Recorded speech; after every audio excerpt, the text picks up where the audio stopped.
اہم خبر آپ کو دے رہے ہیں۔ پاکستان کرکٹ ٹیم کے سابق کپتان شعیب ملک نے اداکارہ ثنا جاوید سے دوسری شادی کر لی ہے۔ تصاویر سوشل میڈیا پر سامنے آئی ہیں۔ شعیب ملک کی جانب سے ثنا جاوید سے شادی کا اعلان اپنے سوشل میڈیا اکاؤنٹس فیس بک اور ایکس کے علاوہ انسٹاگرام پر بھی کیا گیا ہے۔ آپ کو بتائیں کہ تصاویر کے کیپشن میں لکھا گیا کہ الحمدللہ، اور ساتھ ہی قرآن پاک کی ایک آیت بھی لکھی گئی ہے۔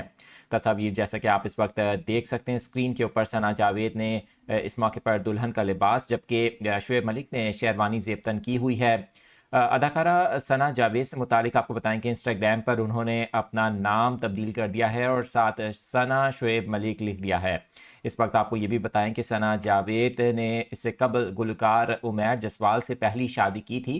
2020 میں شادی ہوئی تھی، تاہم گزشتہ سال 2023 میں نومبر کے آخر میں یہ افواہیں سامنے آ رہی تھیں کہ ثنا جاوید اور عمیر جسوال میں علیحدگی ہو گئی ہے۔ اس سے پہلے آپ کو بتائیں کہ شعیب ملک کی ثانیہ مرزا سے 2010 میں شادی ہوئی۔ بھارتی ٹینس سٹار ثانیہ مرزا اور شعیب ملک کے جوڑے سے متعلق جہاں پر یہ بہت زیادہ فیمس ہوا جوڑا، وہیں پر آپ کو بتائیں کہ 8 سال کے بعد جب 2018 میں ان کے ہاں پہلے بیٹے کی پیدائش ہوئی تو اس کے چند سال کے بعد ہی ان کے درمیان اختلافات کی خبریں سامنے آئیں۔ 2022 میں شعیب ملک اور ثانیہ مرزا کے درمیان طلاق کی اور اختلافات سے متعلق خبریں سوشل میڈیا کی زینت بنی تھیں، اور اسی طرح سے متعدد بار یہ خبریں سوشل میڈیا پر سامنے آتی رہی ہیں۔